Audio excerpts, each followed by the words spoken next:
नत्वा हरिं प्रवक्ष्यामि स्वसिद्धान्तविनिश्चयं कृष्णसेवा सदा कार्या मानसी सा परामता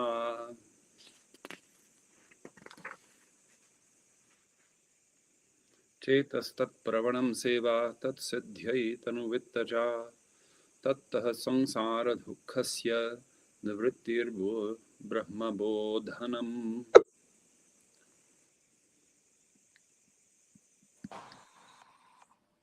Hey, Anantaji, कैसे हैं? How are you going?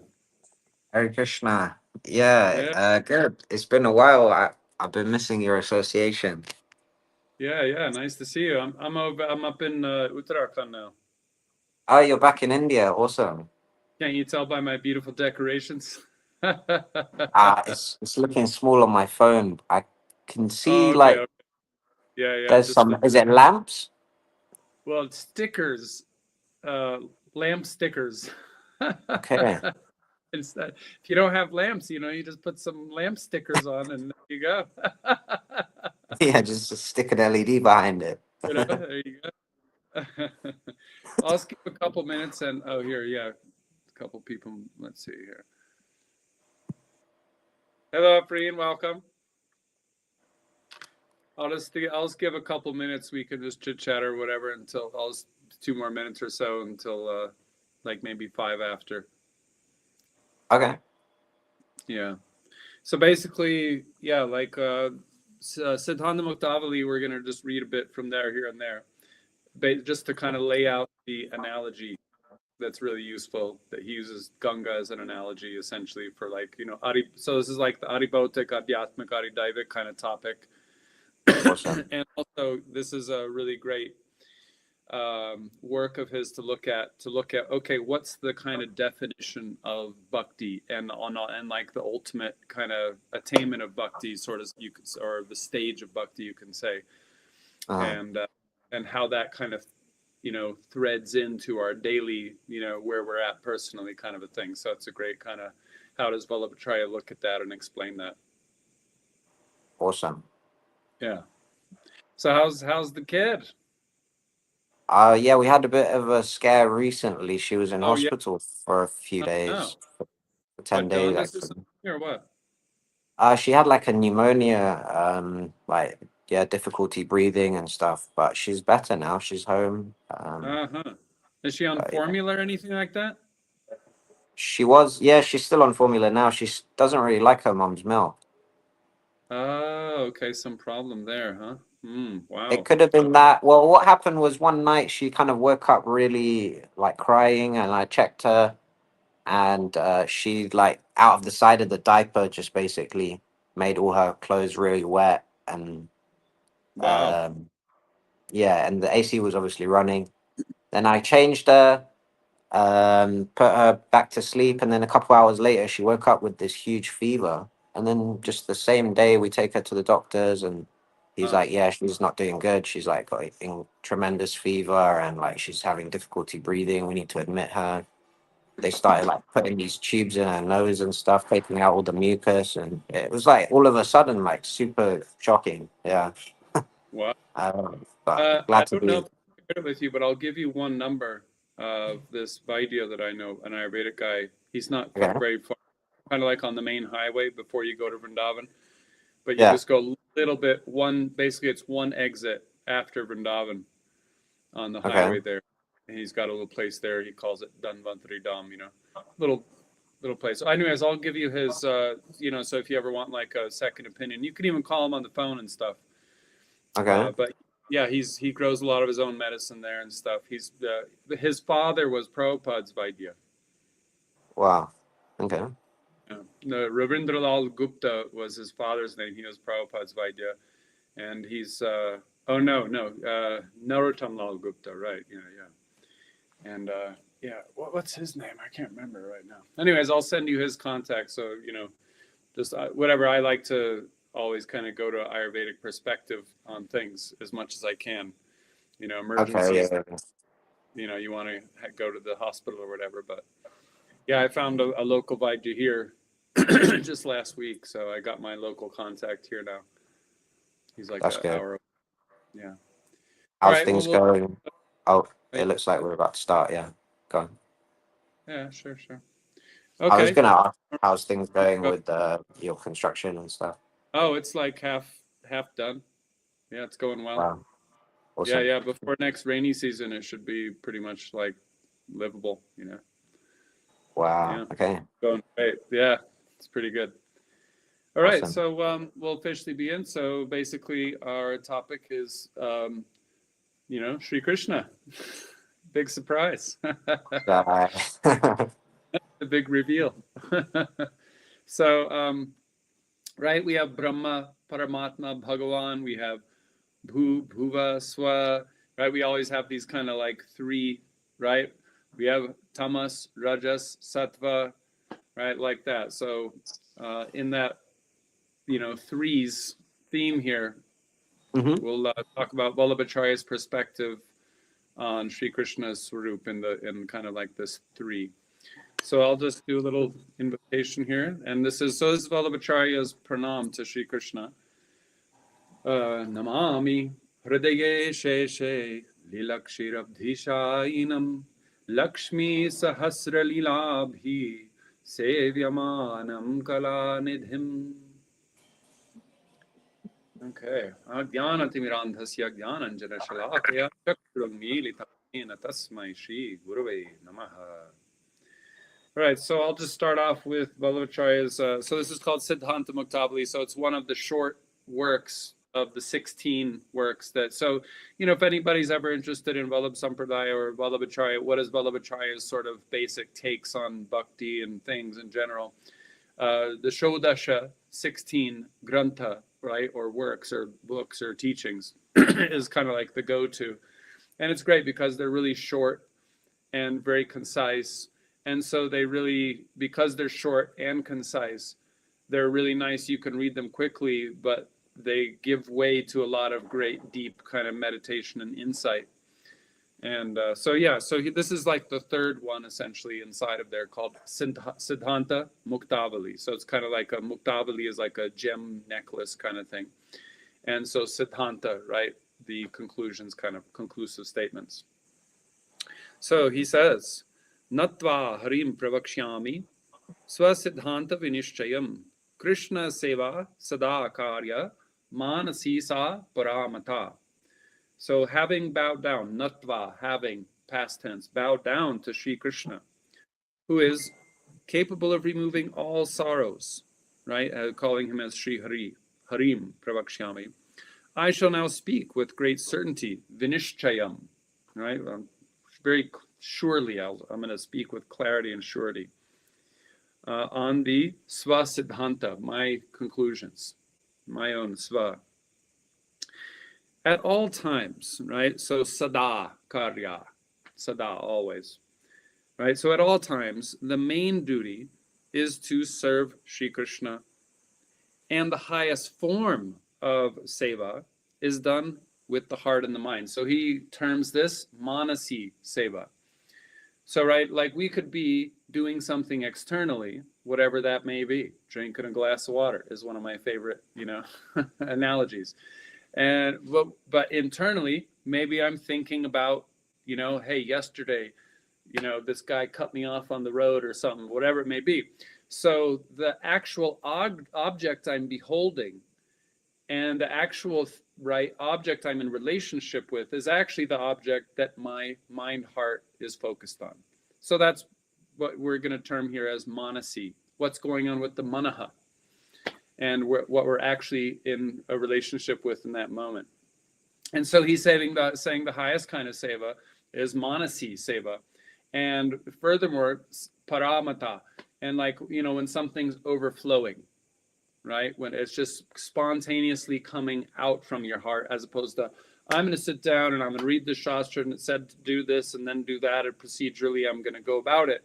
And that's, hey, that's awesome. I mean, I do that. I have to do that almost all the time.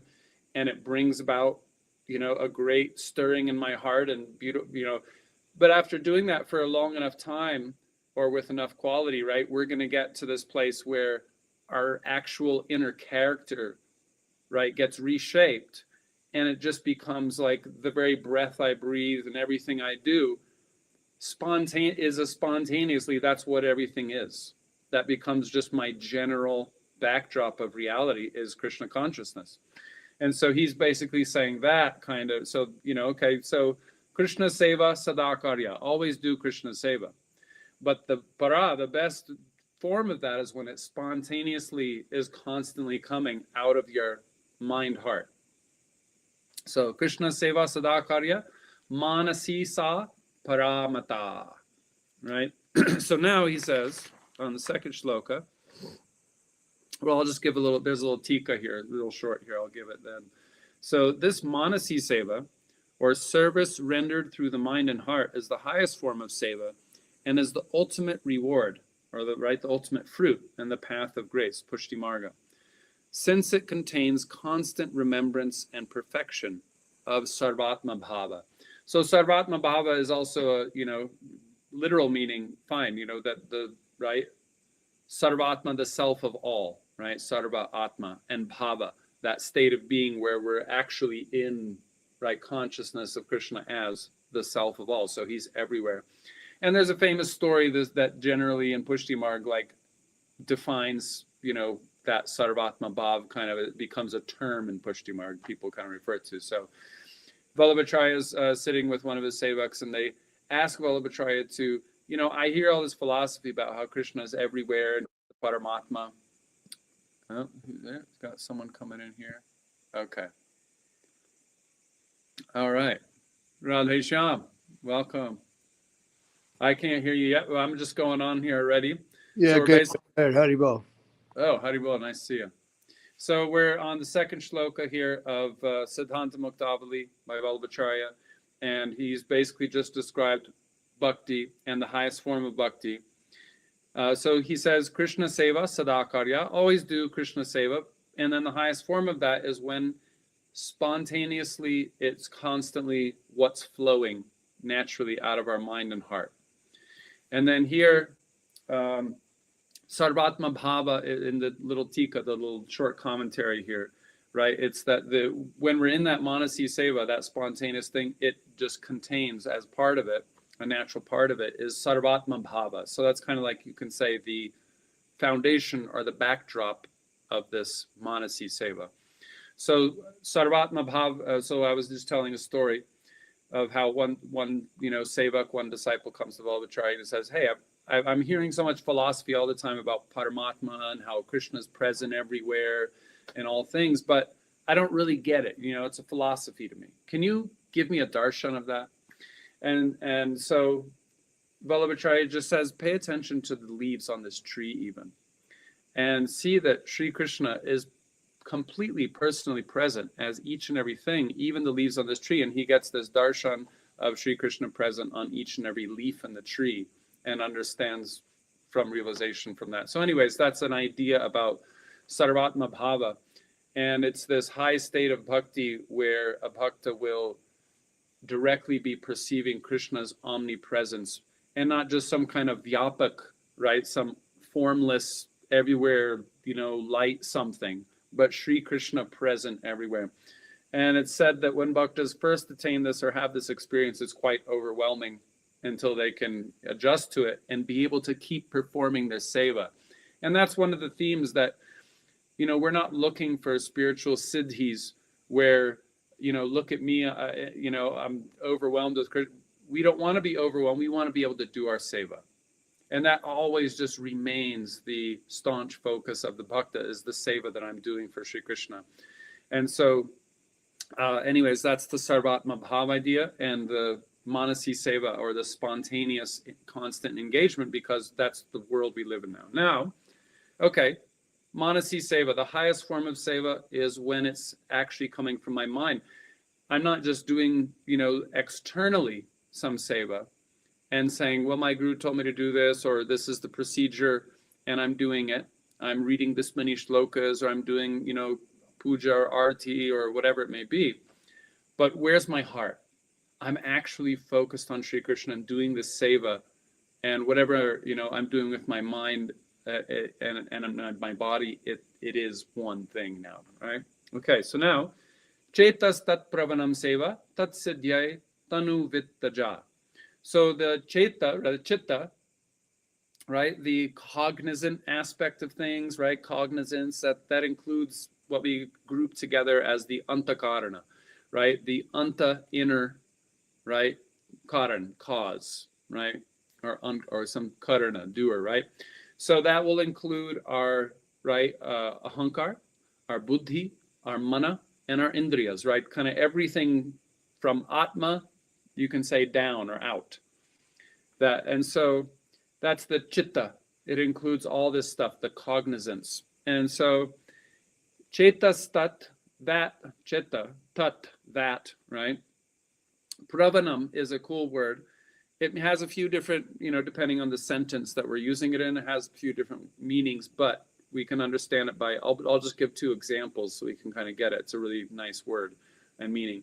So, for example, Vatsal Prabhu, he does, right, a lot of different kinds of construction work and carpentry. So if we were talking about carpentry, let's say I built something, the basic structure of a table, for example, right? And Vatsal Prabhu has made some amazing tables that, he's showed me out of some really raw, beautiful hardwoods.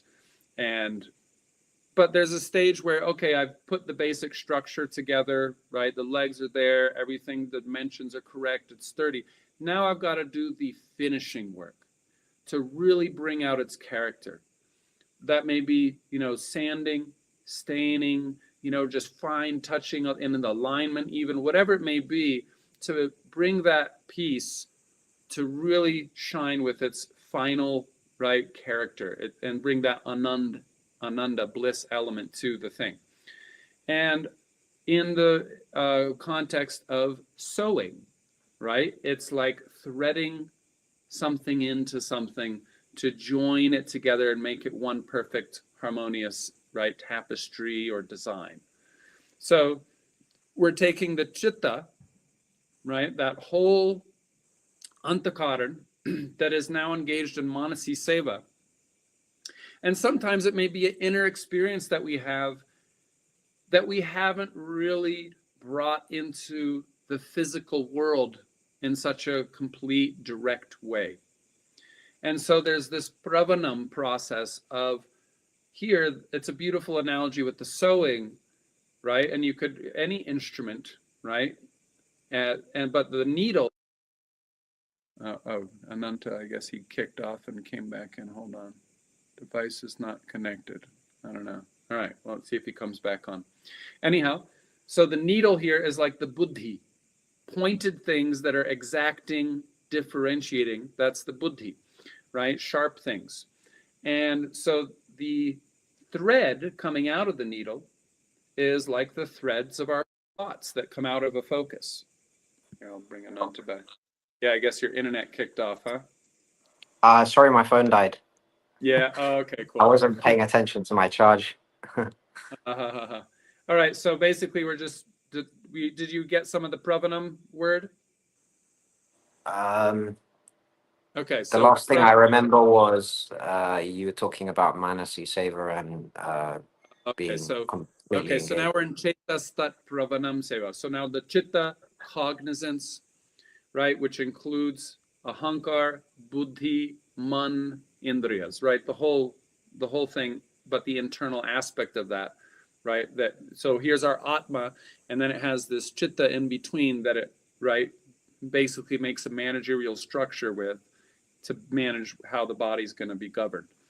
So now I was saying that, sometimes we may have some experience of manasi seva, where in my mind, heart, like maybe we've read some lila today, and we have this beautiful darshan of Krishna, and maybe we spontaneously offer him something in that vision of the lila that we have. But it's not totally connected to our outside life. Bhima? Yeah. Yeah, are you having trouble hearing us? Or? Yeah, you said we had this beautiful darshan of Krishna. Yeah. Maybe we have this beautiful darshan of Krishna. Yeah, but we haven't connected it fully to the external world. Right? I think some people are just kind of getting internet kicked off and then coming back on. I don't know. Afreen is still there. I don't know. It looks like she's gotten kicked off too. Anyway, So the pravanam is like the threading from the chitta. So I've had this Manasi Seva experience, right? Spontaneous Seva inside of this world of the mind heart that's arisen in me. And now we have to basically do this process of threading that. And I was saying, I gave also an analogy of like Vatsal Prabhu. He's a carpenter and he constructs things. There's a basic construction. When that's done, pravanam, this word also means that refining part of it, where we, might sand the edges and varnish and, really make things perfect so that that final form is there. It's all the parts of the thing are all working together now, and it's brought to its perfection. So I may have this, right, like, raw jewel form of my Manasi Seva that's arisen in me. But now we have this job of bringing that into the physical world that we're actually living in every day and so on in this body, right? And with the things that we have. So categorically in Sanskrit here in this shloka, that's called tanu. Tanu is the body, right? And vitta is like basically our resources or our wealth, whatever the stuff that we have at our hands to use. And our tanu, our body. So that's tanu vitta ja, our wealth, our resources, and our body are basically what that Manasi Seva has to be threaded into. So that, right, just like if we're threading something together, they become one integrated thing when that threading is tight. And in the threading analogy, I was saying how the needle is like the buddhi. It's very exacting, it's sharp, it's specific. And so we want to take one activity at a time, one piece of one activity at a time, and really thread it into that direct experience that we have in our heart and connect it fully. Ananta keeps getting off and on. Yeah. Sorry, my wife called and it just cut off your audio and then I had to rejoin. Okay. So I was saying, like in this analogy of the thread and the needle of pravanam, also meaning that. So we're taking from the chitta, from that Manasi Seva bhav, right, that experience. And the needle and thread idea, the needle is like the buddhi, exacting, discrimination to get specific, right? The needle goes into one specific part of the cloth or the tapestry to sew it in and make it tight so they're bonded into one thing. And so the shloka says, right, tat siddhyai, to make that Manasi Seva perfect, siddhyai, right, that we want to, right, tanu vittaja. So we want to do the pravanam seva tat siddhyai tanu vittaja. So we have to make it perfect, do that pravanam or threading in that Manasi Seva into our tanu, our body, and our vittaja, all of our wealth or resources. So the stuff and the things we use and the very body we're using, right, has to be threaded in. And so I was saying, like a needle, it's very exacting. So one thing, and even a part of a single thing, and a part of that maybe a needle, right?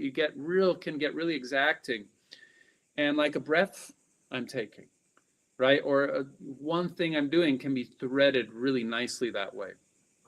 And it's like a learning curve. Once we do something on one level, even one nice threading can really just integrate a whole aspect of our, right, our body or our vittaja, right, our wealth or things we're using.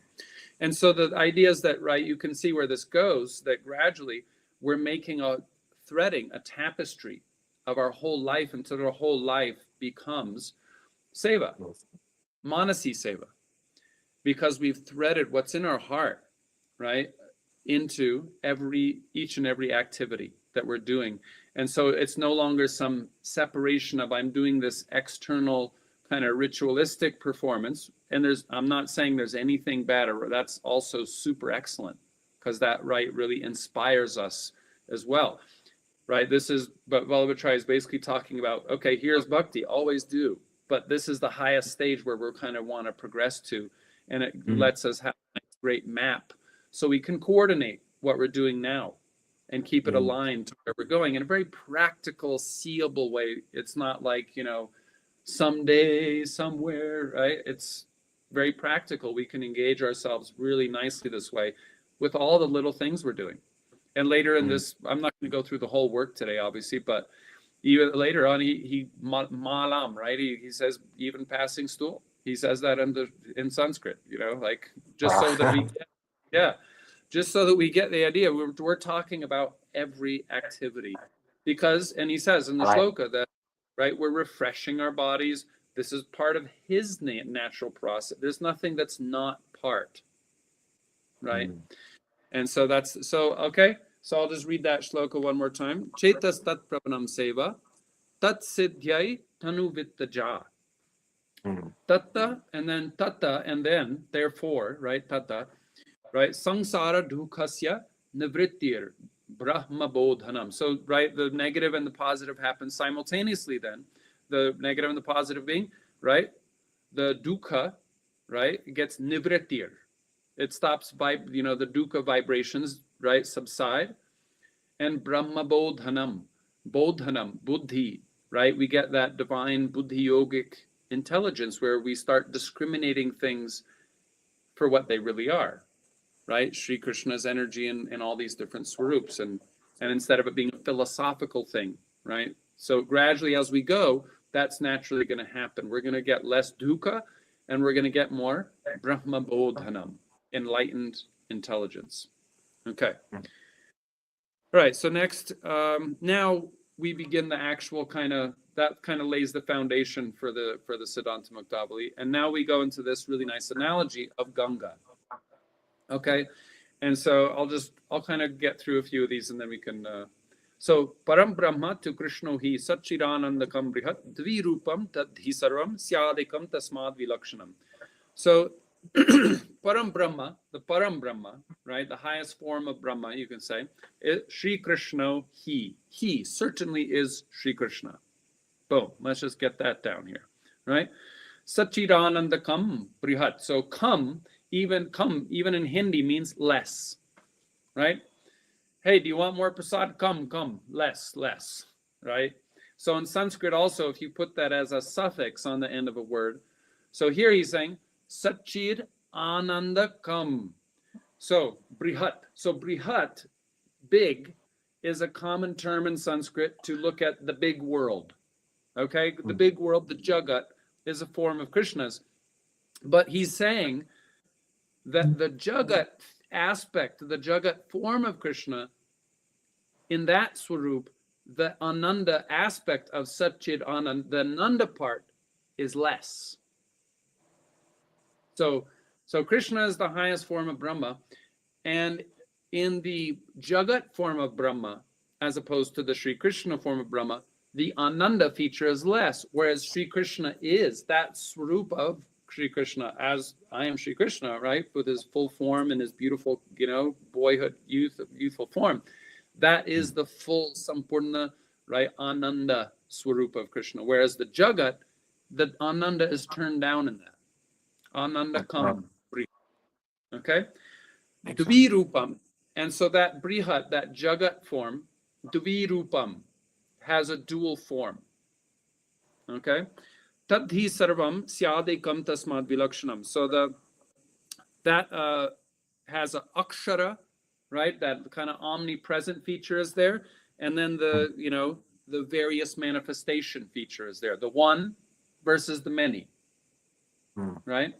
So we have Sri Krishna, the adhidaivik swarup, and then you've got these, right, his world form, which has, you know, those two extremes are there of the one and the many, the unseen, singular, unchanging one, and the, right, constantly varying, multifarious, right, many, manifest, that you can see, right, aspects.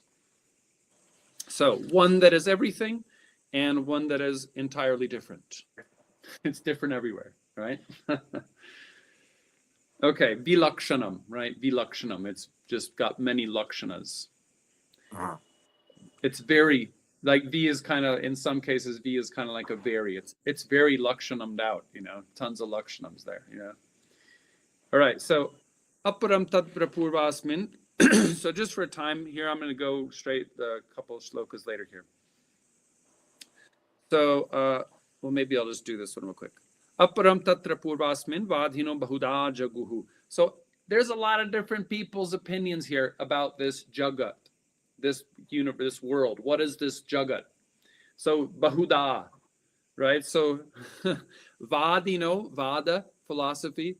Vadino bahuda jaguhu. A lot of people have got a lot of opinions about this world and what it is, right?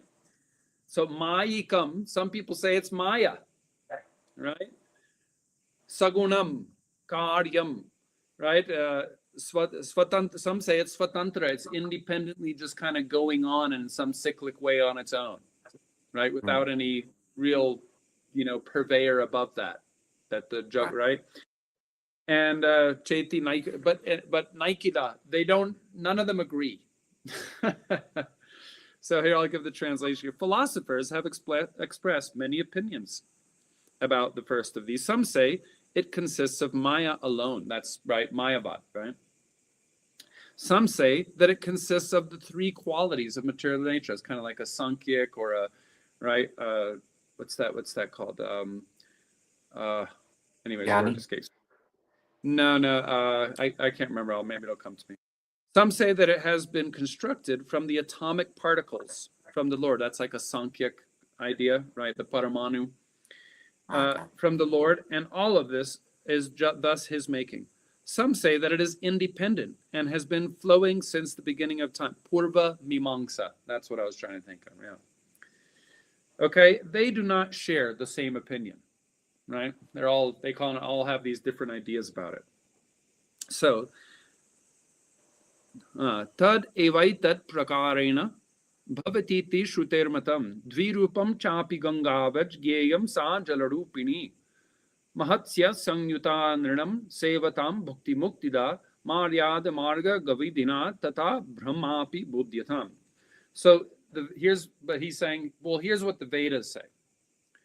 So in this way, the Vedas state that this Akshara Brahma is also the material world and has two forms. So now here's the analogy begins, that Ganga Vajgyayam Sa Jalarupini.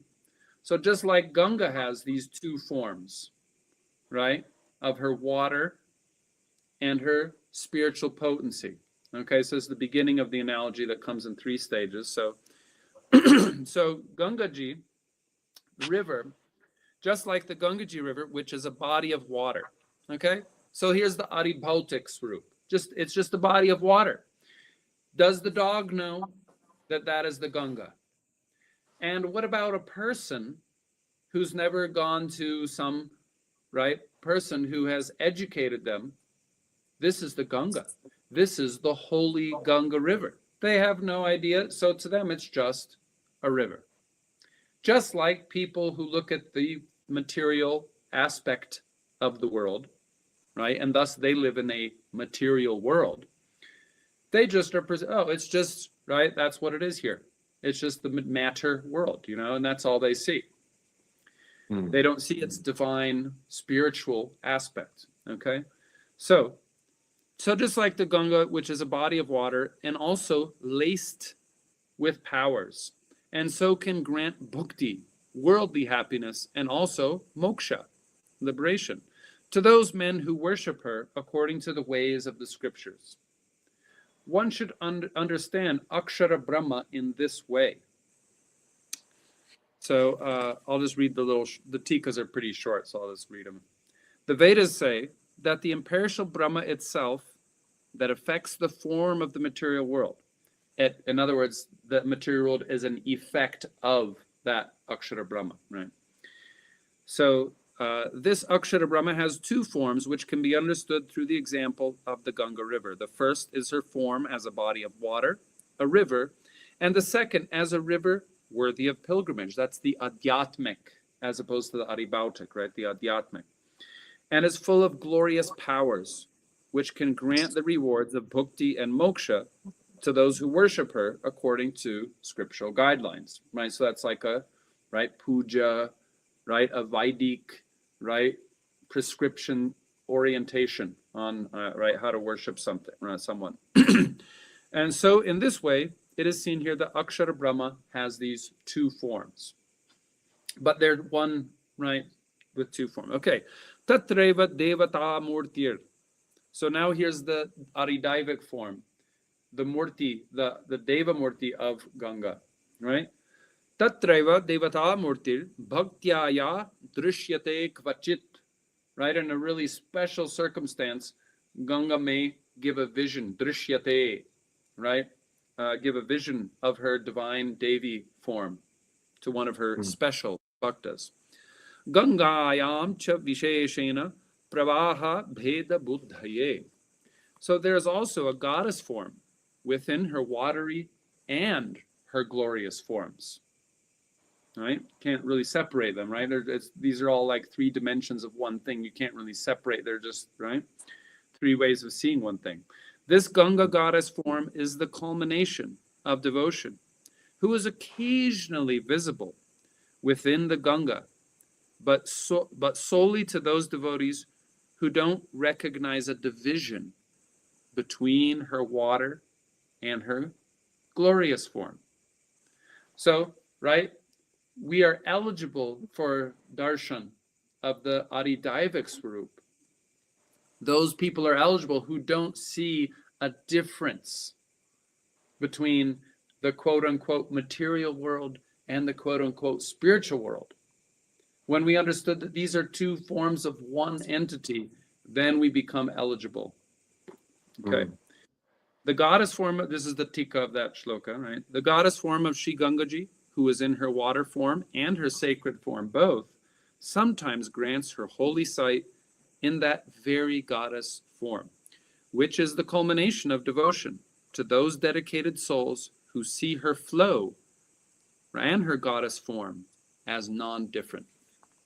Okay, here comes, okay, well, two more shlokas and we get to the good stuff. Right, so that we're still laying out the analogy here. The pratyaksha, right? Direct perception. Pratyaksha sa nasarvesham prakamyam syataya jale. Right? Vihatacha phalatidhi prataityapi vishishyate. This Devi form is not visible to all, but their elevated desires are fulfilled through her waters. This Devi experience is stated to be superior from all other rewards. So this goddess does not reveal her form directly to everybody, but in her natural form allows perfection of well-intended actions, such as bathing, sipping, etc. Right? Just like in the world, when we have different prescribed activities or karmas, to do things in this way and that way, we'll get benefit from that, right? Sukriti, right? So the reason for this is that in the scriptures, the water itself is said to bring a high reward, and great souls have lent proof to this and called it most elevated. It is this faith that sets aside this water from others. Yathajalam, so now here's the analogy being opened up to, here's Sri Krishna, right, compared to that. So yatha tata, as this, so that, is how these shlokas go, yatha tata. So yatha jalam, tata sarvam. So just as that jalam, that water, tata, so is sarvam, everything, the whole world, right? Yatha shakta, tata brihat. So, and just as that, right, Shakti of goddess Ganga, tata brihat, so is that, right, great unmanifest aspect of Brahma. Yatha Devi, just as Ganga Devi in her personal Devi form, tata Krishna. So Krishna is the deity of the whole universe, the whole larger reality of everything. Krishnasta trapye adhibhautika. So Gangaji's water is stated to be comparable to the whole of the visible creation. So that's Krishna's water, his flow, right? And that's why the materialistic people or jivas, right, they're said to be in the pravaha, the flow of Krishna. And they've come from his manasi flow, just the flow of his sensual mind flow, right? And they're just flowing in that. Okay, so the whole of and her sacred powers, that adhyatmic part, right? That's the all-pervading Brahma aspect. Okay, her goddess form can be understood in this analogy to be Sri Krishna. Jai Sri Krishna. So Gangaji's water swells and diminishes. In the same way, this material world, the manifestation of Brahma, also appears and then disappears. In the same way that Sri Gangaji is capable of purification, so is the imperishable Akshar Brahman, which is all-powerful. In the same way that Gangaji also has a divine Devi form, so is Sri Krishna the divine form of Parabrahma. Jai Sri Krishna. Through these examples of Gangaji, one should understand that there is not really any difference between Gangaji and Gangaji's waters. Even so, it is essential to accept and recognize her status as a sacred place. Otherwise, one will not get any reward from bathing in her waters. Right? What are we doing here in the material world? Oh, it's just like some illusion, and it's dirty, and it's terrible, and no. It's non-different from Sri Krishna, and will not get benefit from the flow that we're in here, right? Wow. So in the same way, although there is not really any difference between the world and Brahma, still, if one does not truly grasp the concept of the world being a manifestation of Brahma or Sri Krishna, then the reward of paying homage to that Brahma will not be received. Because who are you actually paying homage to if the Krishna that you're addressing is different from this? Are you really beholding the Parabrahma Sri Krishna that we're talking about here? If we're looking at the material world as separate, you've got something there, but it's not, right? We haven't yet threaded these in.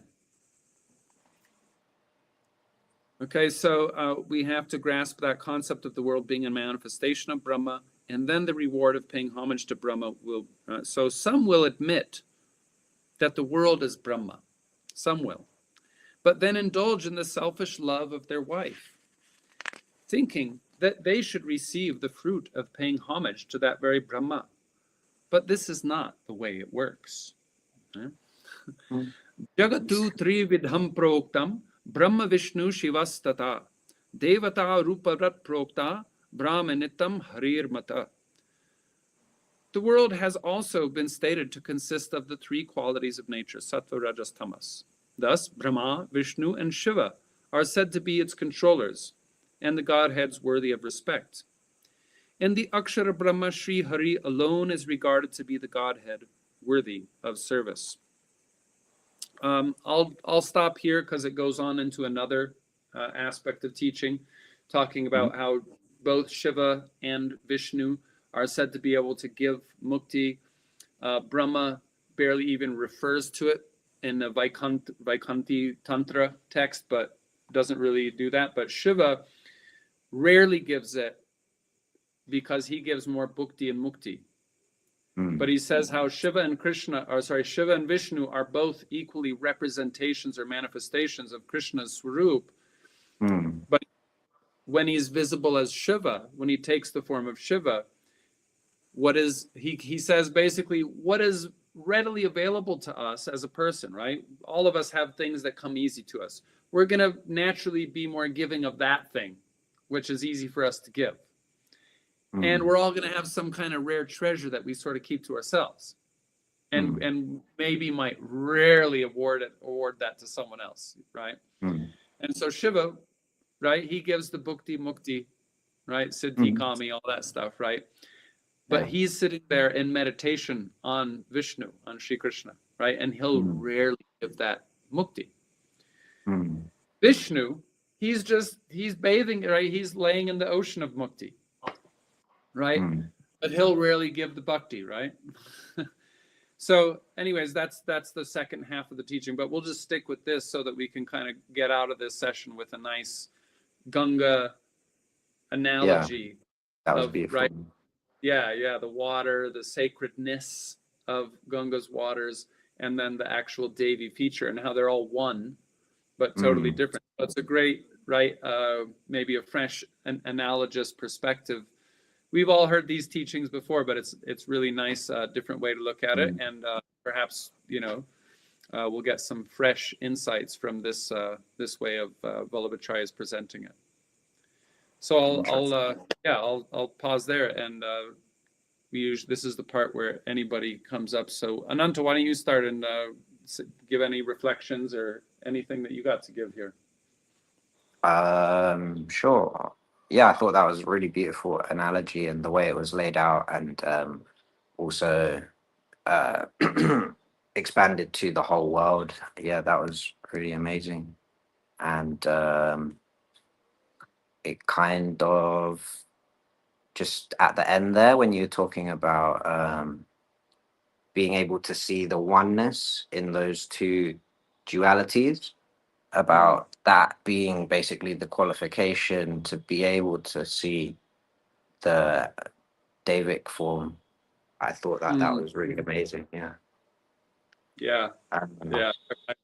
This stuff for me, it's like every time I contemplate, because I'm still on the level where, when I stir things and contemplate it, it like hits me, Sometimes, when I'm in my daily life, it spontaneously comes, but mostly so that's why I'm always like kind of reading and stirring, because it's just like, wow, yeah, when we contemplate these things, it's just right. Yeah, it gives you food for thought. Yeah. Recipe, right? Yeah. Afreen, why don't you give some realization? Oh, you got some more for me? Go ahead.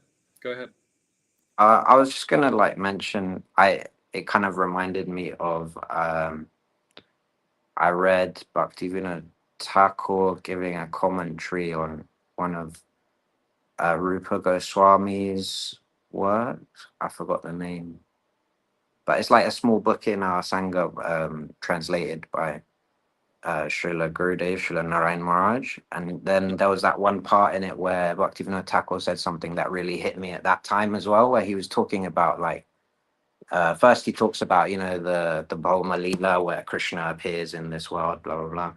Then the Nitya Leela, the eternal pastimes. But then he also says at the end of his explanation of both of those things, he says that the ones who are really realized and those who are like self-realized souls or whatever, like advanced, enlightened, blah, blah, blah, they can see the oneness in those two Leelas. They'll be able to see the Nitya Leela in the Bhauma Leela as well. So I thought that kind of reminded me of that thing. I mean, it's kind of like the Siddhanta, right?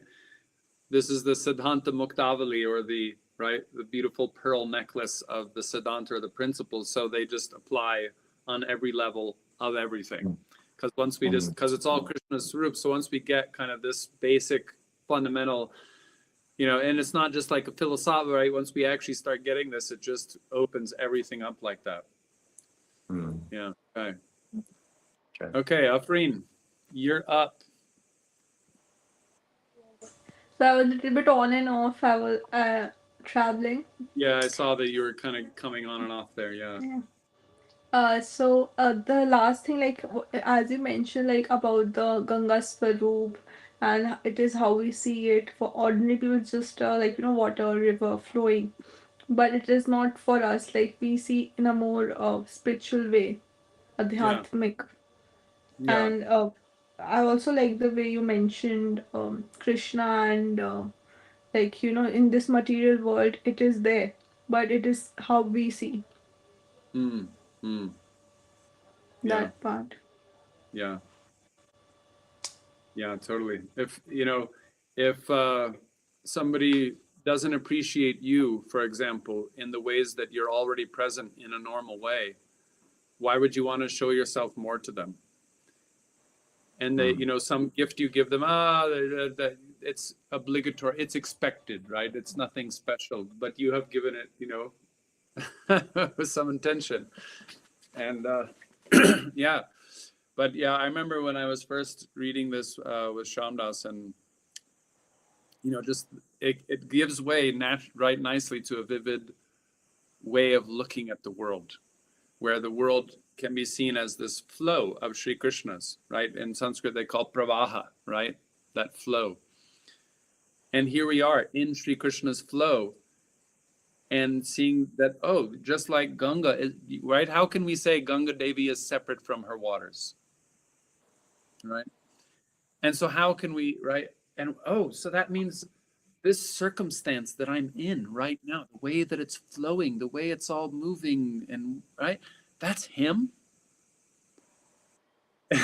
And I'm, since that time, it's still kind of, overwhelming me. And gradually I'm able to, it's gradually threading in, and, but it's really such a, for me still such a beautiful, amazing, deep, all encompassing, because when I was a kid coming out of the upraising that I had, it was very dualistic the way I was the material world and the spiritual things, and it was very kind of black and white. And now it's just everything is Sri Krishna. And, to the degree I'm able to taste that and be there, right? So it's, we can take it cheaply like a philosophy or something, but it's like, okay, but we're still to some degree or whatever at different times even, is that really what we're, oh, if the world is Sri Krishna, then, give me all your money in your wallet or something that doesn't matter, right? You could say it like that. But there's a real deep realization that is constantly, this vision really broke open a floodgate for me. Yeah. So, yeah, we're already here. He's already, right, in this flow of the circumstance that we're in, relating to us, and in that sense, playing, doing lila with us. And I'm not trying to take cheaply, right, anything like adhidaivika lila and golokdam or anything like that. But how do we do something? We do it. To some degree, it may be simple or humble what we're, where we're at, but that doesn't mean you don't do it. You get better at something by doing it. And so by engaging in this relationship, in the circumstance that Krishna is engaging with us, he put us here. He gave us this right form, this name, this wealth, these resources we have, this body, and he's expecting us to engage, and we should do that. And how else are we going to do it more and have more lila and have more seva, right? By doing it here and now. And so, yeah, that's, yeah. All right. Vatsal Prabhu, you got a minute there between, I can see you're like in the middle of a bunch of work and stuff there. You got something for us? Hare Krishna. Hare Krishna. I had to run a machine a little bit here and there, but I don't know if you remember, but something. I can't hear you clearly enough. You got to speak more loudly into the microphone or whatever. I think I'm not doing that. Nope. Yeah, we can kind of, but not really. Well, what to do? I got my mouth right up against it. There we go. Now I can hear you a bit. Okay. Yeah, well, you're a little good. It's not the usual volume from my end. Yeah. Here, let me see if I can. Maybe I should have put my headphones on earlier. But a while, like I said, I was running a machine here and there, and but I heard you say something about the mind, and I don't exactly recall. But anyway, All right. What part does sadhana play in what? Okay. Yeah. So, well, sadhana, literally in Sanskrit, is the means with which we do something. So, like the car is the sadhana to get somewhere we're going. And so here, the feelings that we have for Sri Krishna when we're actually focused on him in our mind and our heart get threaded into these activities. So sadhana generally, right, when, in ISKCON and so on, would be like prescribed activities that are particularly well suited to expressing one's heartfelt bhakti, love and devotion for Sri Krishna. And so right here he's saying Chetastat Pravanam Seva Tat Siddhyai. So to perfect our bhakti, right? We wouldn't be here if we didn't have some bhakti. So thread that bhakti directly into these activities, just like we would a needle and thread, right? So that, like, for example, if we're threading a patch onto a quilt or something like that, they become one. And so gradually, every activity in our entire life becomes threaded into that bhakti we have in our heart. And so there's no like, this is my spiritual life or that's my material life, but there's just one life where everything is an enactment of my seva, is my seva. My life is my seva. The way who I am is my seva, right? That's what I am. I am a sevaka. That's the basic idea, but we said a lot of things after that. Right, but so how can we be assured, because the mind is, as everyone knows, has a tendency to play tricks on us. We're having trouble I don't know what you're connecting. talking Are we about. still hearing? No, I'm hearing you clearly Hello? now. Yeah. Yeah. Can you hear me? Ananta, are you hearing me? Yeah, I can hear you clearly. Okay. Bob? Okay. Just, yeah, I can hear you. It looks like Vatsal's not hearing me. Maybe he can't hear us. Yeah. Yeah. He's obviously in the middle of doing his Pravanam Seva, right? He's doing some kind of work. He's like always doing some carpentry or construction and so on. Okay, cool. All right. Well, it looks like he's popped off there for a minute. I don't know if he'll come back or not. But okay, I think you guys knew the answer to his question because he just didn't hear much of what we were talking about. So, oh, he's come back on. I thought he might try to restart it or something. Okay. Yeah. Can you hear me now? Hare Krishna, are we back now? Yeah. Can you hear me? Yeah, now I can. Okay. Yeah, I can hear you clearly also. So yeah, you said, well, what about, because the mind is really unstable and fickle. And so how do we deal with that? So as I was speaking before, the thread and needle idea, the analogy was there in the beginning. And so the needle, I was saying, is a representative here of the buddhi, or the intelligence, which is very exacting. And just like the needle will go into one little hole in the fabric, we want to pick one specific activity or even a piece of an activity at a time. And that love that we have for Sri Krishna, we want to thread it into one thing at a time, and it will exponentially and quickly increase. Kind of the smaller and the more specific we get, the more quality that threading will be. And that activity will be very deeply connected, and the quality of that connection will spread much more quickly than if we shallowly kind of go about it in a more external way. So, but that's the idea of the needle and thread analogy. You get one thing at a time, a small thing, specific thing, focus, and really put our heart and our love with that and connect it. So that's what I have to say to that. One thing at a time.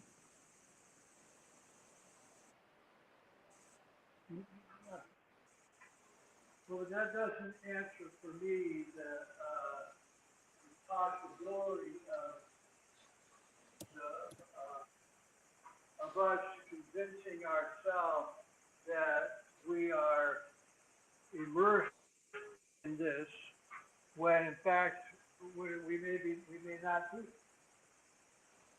Sorry, the convincing ourselves of the fact that we're immersed in this, although we may not be. What is it? Yeah.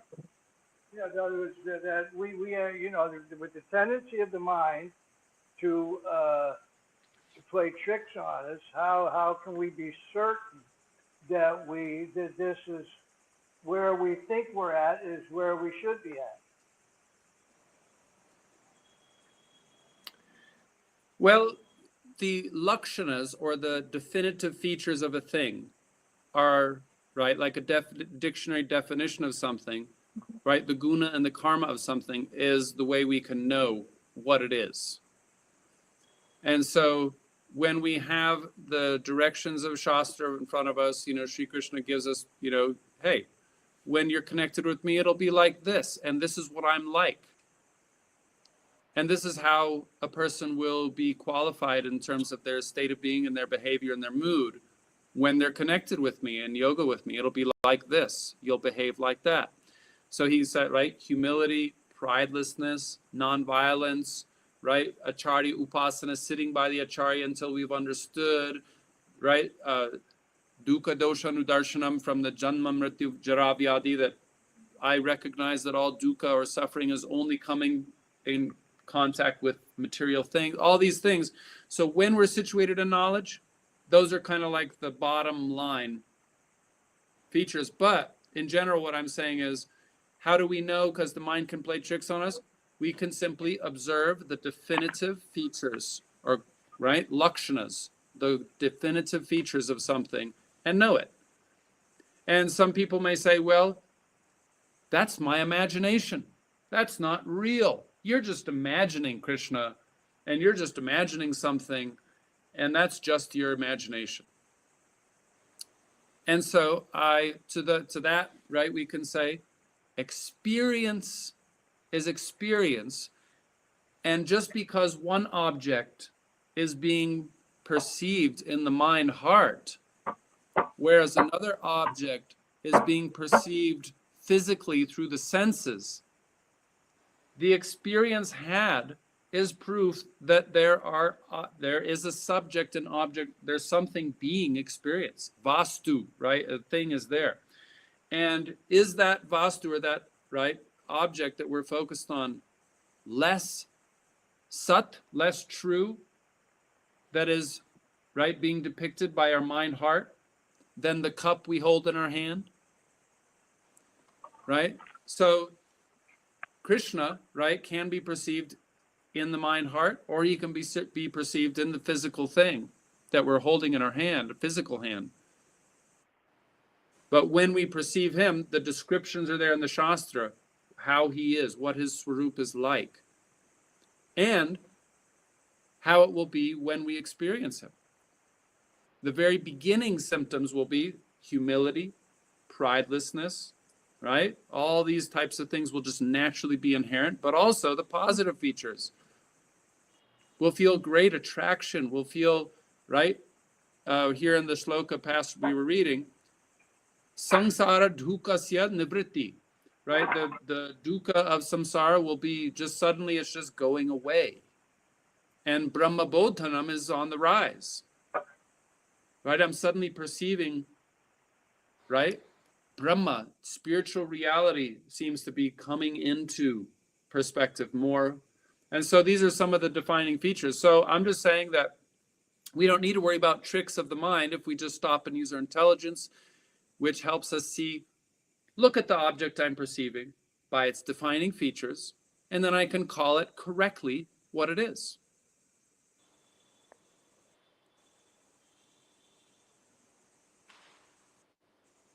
And as Krishna, as you know, Arjuna says, hey, but Krishna controlling the mind is, you know, those famous shlokas.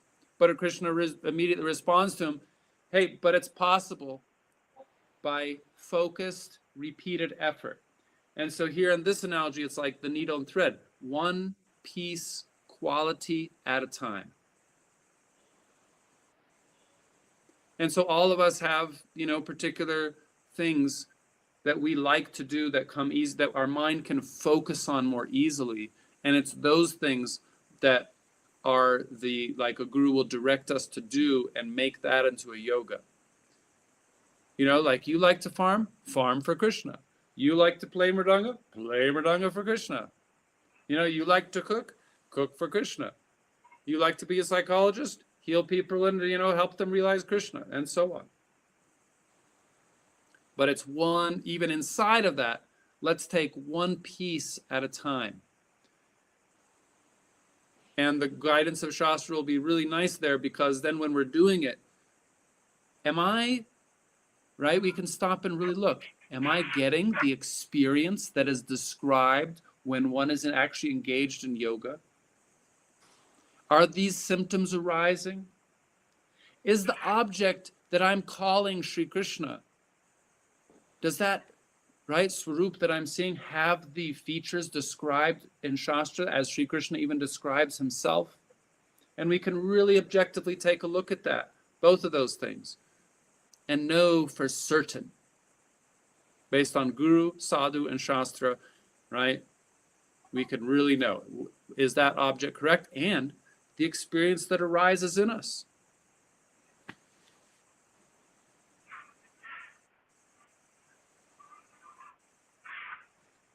That's what I got to say about that. Okay, All right, I think we'll call it George for now. George. I've never heard that saying British, before. That's funny. British saying, call it George. Yeah. I've never heard that Fun. actually. Okay. Or Bob's your uncle. I've heard Bob's your Yeah, uncle. Bob's self-promoting us, so we joke about it sometimes, when we're online. It's a little bit of an inside joke. All right, so my pranams, my Dandavad pranams to all of you, and we'll see you next time. Jai Shri Krishna. Namo Namaha.